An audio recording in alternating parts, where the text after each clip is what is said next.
Bullwinkle won first prize at the Frostbite Falls Flower Fair, but now it seems that his entry is getting a little out of hand. I wonder what kind of plant it really is, Bullwinkle. Who cares? It's a winner. A winner it may have been, but in the days that followed, Bullwinkle began to wonder if a blue ribbon was worth it. Hey, who took my flower out of its pot and planted it here? Not me. Well, it didn't get out by itself. Did it? I don't know, but we gotta find out more about it. I don't like the looks of that flower. It speaks very highly of you. As fate would have it, an expert appeared on the scene at that very moment. You the fellas with the oddball flower? Yeah, who you? I'm from the FPI. The FBI? No, FPI, Federal Plant Inspector. A plant inspector? J. Edgar Bloomer is the name. Glad you're here, Inspector. Just how would you classify this plant? I'd classify it top secret. A top secret flower? You mean we got a hush-hush hollyhock? Boys, this is the only living example in this country of the Pottsylvania Creeper. Pottsylvania Creeper? Look here. Hokey smoke! It says here that the Pottsylvania Creeper is a vicious man-eating plant. Oh, now that's ridiculous, isn't it, Mr. Bloomer? Mr. Bloomer? Where'd he go? Hey, Rock. Huh? The flower. It's smiling again. That does it! Bullwinkle, we're gonna cut it down! Cut it down? My prize-winning whatever it is? A Pottsylvania Creeper. Wonder why they call it a creeper. Who cares? Give me that axe. But as Rocky grabbed the axe, he found out why they called it a creeper. Jumpin' G-horse that! It's creeping away! Sure enough, the enormous plant began to skulk swiftly around the end of the house. Rocky started to chop, but in vain. So fast was the plant growing that he couldn't chop 2 times in the same place. Bullwinkle attempted to tackle the galloping vine, but it simply dragged him along the ground. Look out, Rock! Here it comes again! Sure enough, the enormous blossom had gone completely around the house and was sneaking up from behind on our little furry hero. There was nothing to do but run for it. Run for it! I already heard the man! Into town dashed the panicky squirrel and moose. Hi there, Bullwinkle. What's the rush? We're being chased by a man-eating plant! Well, ask a foolish question, you get a foolish... No, wait just a second, Bullwinkle. Okay, Rock. That's long enough. Come on! But, Bullwinkle, we owe something to our town, our own community. We owe something to this country of ours. Rock, this is no time to worry about taxes. No, Bullwinkle, I'm going to go back and face that thing, whatever it is. But why? I'm a TV-type hero is why. I wonder if these things ever happened on radio. Rock, I say, But the moose was talking to empty air, for the plucky squirrel was zooming back in the direction they had come from. Gee, I don't see it anymore. Maybe it's just a false alarm. Maybe it isn't a man-eater.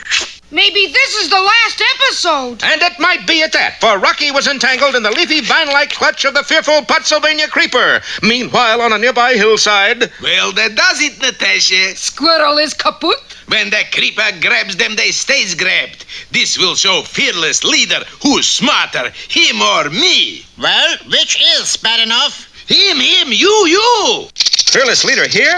But I thought we had laws against that kind of thing. You fool! Laws only keep out honest people. What do you mean? If you're a crook, you sneak in anyway. But...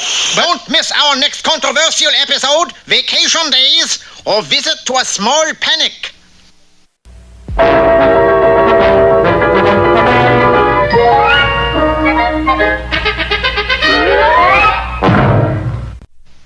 And now it's time for... time for the dancing fool, Bullwinkle! Again?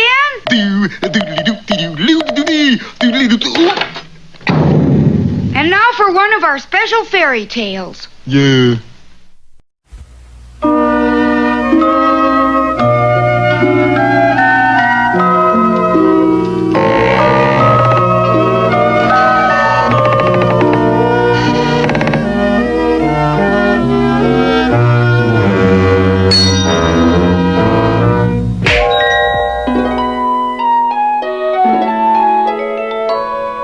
Once upon a time, there was a little girl who was called Red Riding Hood because because she was, that's why. Anyway, one day she was going through the woods to Grandma's house to sell her a membership in the PTA. As she went, she sang a song. La la la la la la la la. That's not much of a song. Well, I'm not much of a singer.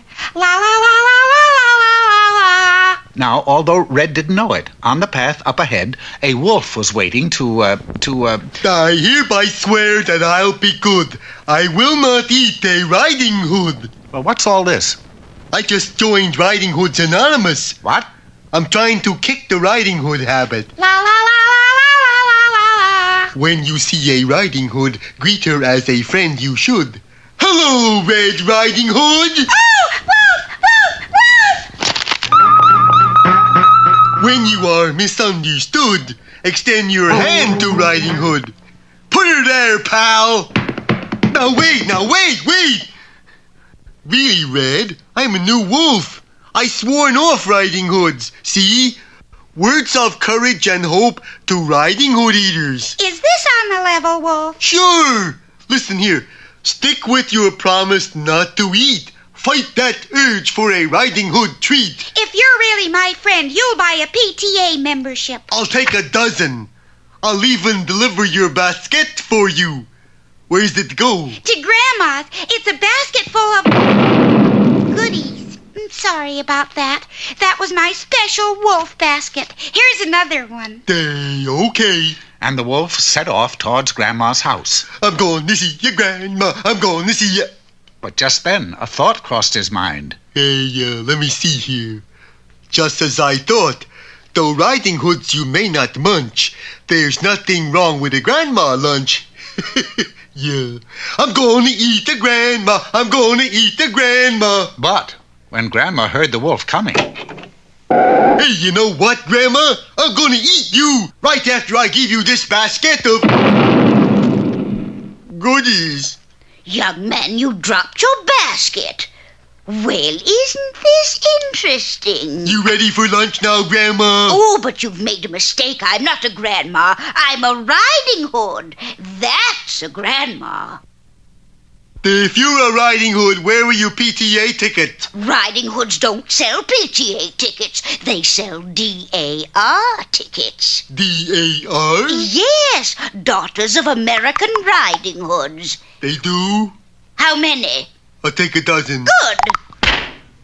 Now to get that doggone grandma in the woods. Fine. Here's a nice basket of goodies for her.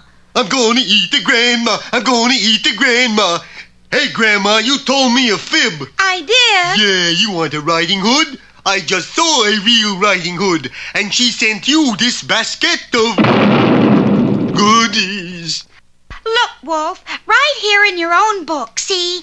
That's a grandma. Grandmas, you can tell afar. They belong to DAR. Oh, darn her. and the wolf sped back to Grandma's house. Let's see now. When the grandmas claim their Riding Hoods, be a photographer in the woods. Yes? Good morning, madam. If you are a Riding Hood, you can have your picture taken with a real Shetland pony. Free! Sorry, I'm a grandma. I knew it. Your time is up. You're right. Every second counts. Yeah, it does. You've got to get these dispatches to the front. You're the only one with a horse. Carry on! Trust me, Colonel. Did the wolf get here yet, Grandma? Oh, he's been and gone 2 times, child. I just sent him off with a package of goodies. Well, I guess he won't bother us anymore, and... You know, I've decided to quit Riding Hoods Anonymous. I'm gonna eat both of you. Now, remember, I pledge, I will not eat. One Riding Hood can spell defeat. Run! Every day in every way, I am not eating Riding Hoods. Run! And Red Riding Hood and her grandmother dashed out of the house just one jump ahead of the wolf. Well, it looks as if nobody lives happily ever after. I did. You did. Sure, I got to be a member of the PTA and a member of the DAR. And besides, I got these 200 baskets full of... Yeah, goodies. Well, I was right. Nobody lived happily ever after.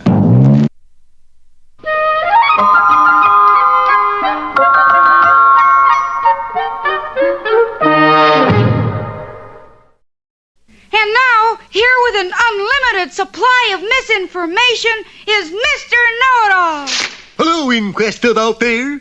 Today I shall instruct you on how to cook a turkey's goose. The first step in cooking a turkey is to preheat the oven to 6,000 degrees. Don't you think that's awfully hot? Only for the turkey. Now, while the oven is preheating, we go out in search of a turkey.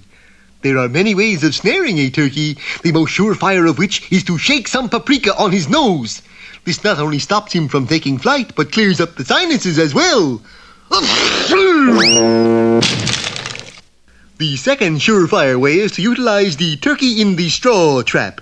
This consists of a deep pit covered with a straw mat. We sprinkle turkey seeds on the mat. The turkey comes after the seeds, steps on the mat, and walks off into the forest. Perhaps the turkey does not weigh enough. But the moose does. The third surefire method of catching a turkey is the last and never fails. Mr. Butcher, let me have a turkey, please. And now all that remains is to cook the bird in the preheated oven. But Mr. Know-It-All, I still think the oven at 6,000 degrees is too hot. It couldn't be. I haven't lit it yet.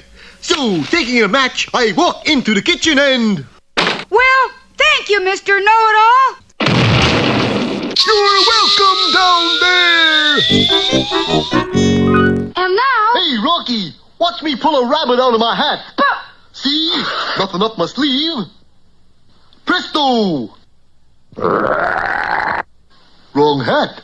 And now it's time to meet Mr. Peabody.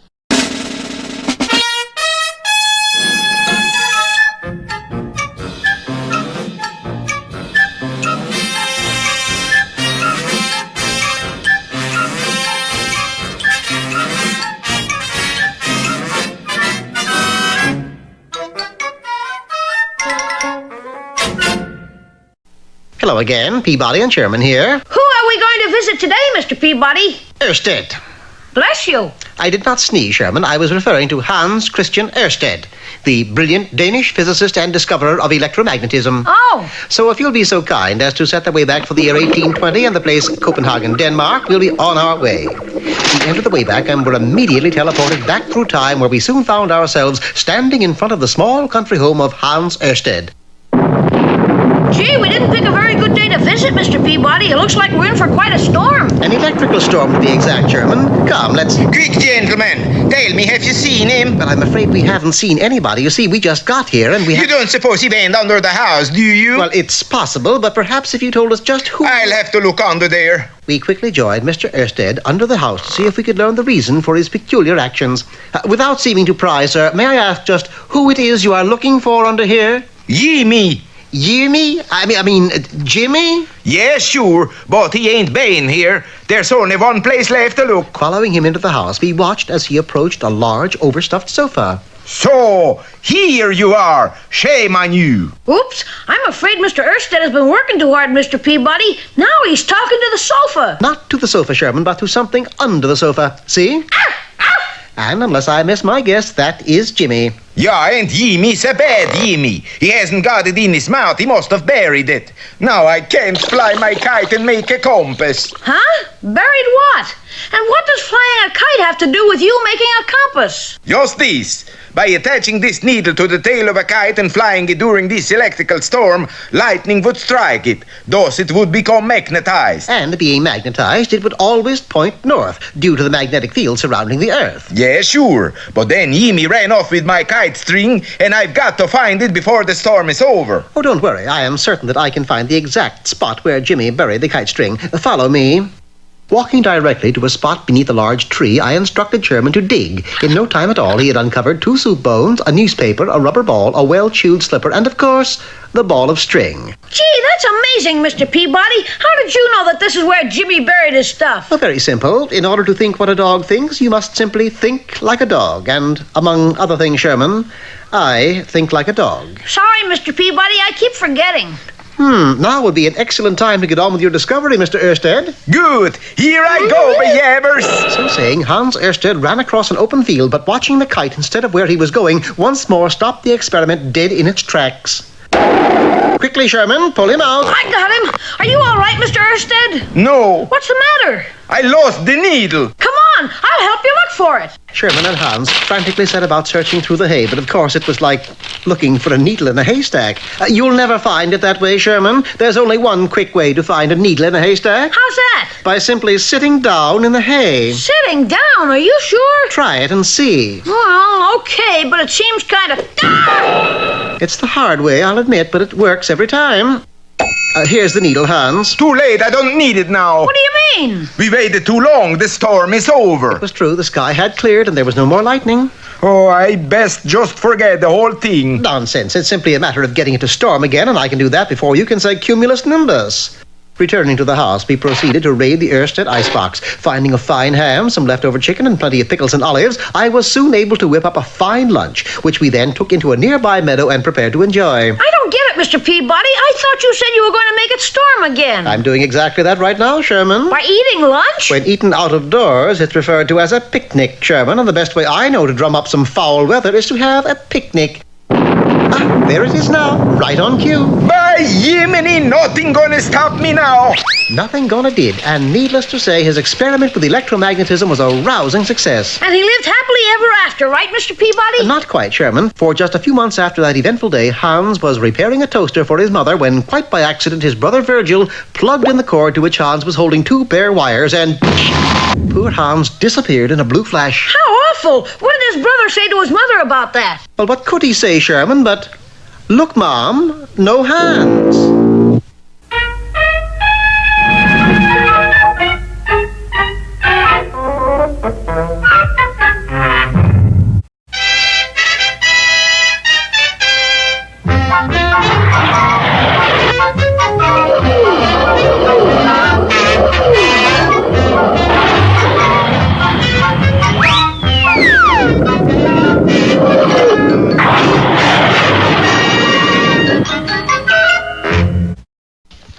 In the saga of the Pottsylvania Creeper, things went from bad to worse when fearless leader himself appeared on the scene. Hello, fans. And they went from worse to just awful when the Creeper seized our friend Rocky. Help! Help!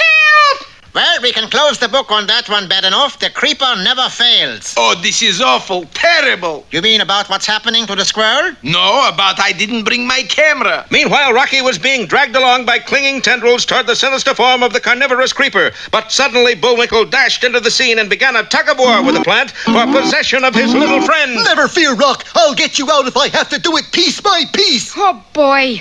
Let me go, you creep! I'm just trying to help. Not you, Bullwinkle, the other creep. Oh. Boris will must win. Silly girl. When the Creeper grabs them, they don't get away until it lets go by itself. And at that moment, Bullwinkle, like any red-blooded American hero, dashed home and dived under the bed. You hear, fearless leader? Moose is chicken. Moose is chicken? Yes, moose is chicken. Only in America. But you can't just hide there, Bullwinkle. Who's hiding? I'm looking for something. I always keep it under the bed. You do? And here it is. Oh, yes, the ingenious moose came up with a blowtorch. What's that for? I'm going to give that creepy creeper a hot root. A good idea, for although the end of the creeper was already halfway to town, its roots were buried right next to Bullwinkle's very own house. So just as the plant was about to engulf Rocky, and as the startled plant slackened its grip, the speedy squirrel flashed out of its grasp. Got to get up pretty early in the morning to outwit Bullwinkle J. Moose. Boy, that thing must get up at sunrise. Well, our heroes were safe, but the town of Frostbite Falls wasn't. For the Pottsylvania Creeper grew and grew, covering the little village like a blight. And it did no good to try to fight it either. What's the matter with you fellers? Haven't you ever had trouble with weeds before? What you gonna do, Eve? I'm going to give this thing a shot in the head with some triple-strength weed killers. What? Attaboy! Attaboy! Go to it, Eve. Eve, where'd he go? Look at that creeper. I think that answers your question. It's smiling. Sort of a well-fed smile, too. I'm getting out of here. Likewise. No, you mustn't panic. Remain calm. Stay where you are. How long, Mr. Mayor? Just till I get a running start. Gee, I never thought one plant would take over the whole town. How'd it be if I got another hot root? But by now, the wily plant had figured out a defense against Bullwinkle's blowtorch. Hokey smoke, it's surrounded by thorns. They're impenetrable. And what's worse, we can't even get through 'em. But the ultimate horror was yet to come, for as our boys watched, the creeper formed one section of leaf and stem into a giant green vertical tower. What is it, Rock? Oh, boy. Now comes the best part, fearless leader. What a sight it will be. Yes. Turn your back, bad enough. Turn my back? I won't be able to see it happen. I know. There's only one thing better than looking at something wonderful. And that is... keeping somebody else from seeing it. Oh, boy. Oh, how perfectly schrecklich. Oh, you ought to see this bad enough. Yeah. Well, what can the fearsome spectacle be that fearless leader enjoys so much? We'll find out next time in The Worryin' of the Green or The Look of the Irish.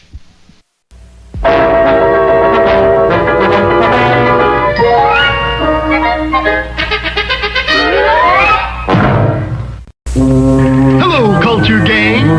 Today's poem is that epic of time travel, Hickory Dickory Dock. You're sure you know your part now? Sure. Okay. Hickory Dickory Dock, the mouse ran up the clock. Very good. The clock struck 1 and down he run. Down he run. Hey, that's your cue. No, the clock didn't strike 1. I don't care, you're supposed to run down. In my script, it's the clock that runs down. You come on out there, I'm coming in to get you. Just try it. Okay, all the dag-flatted blag-stagging. No! There. You'll be all right in a week or so. Why don't you pick on somebody your own size? Now, just what caused the accident, Mr. Moose? Well, obviously, it was Hickory Dickory. Doc?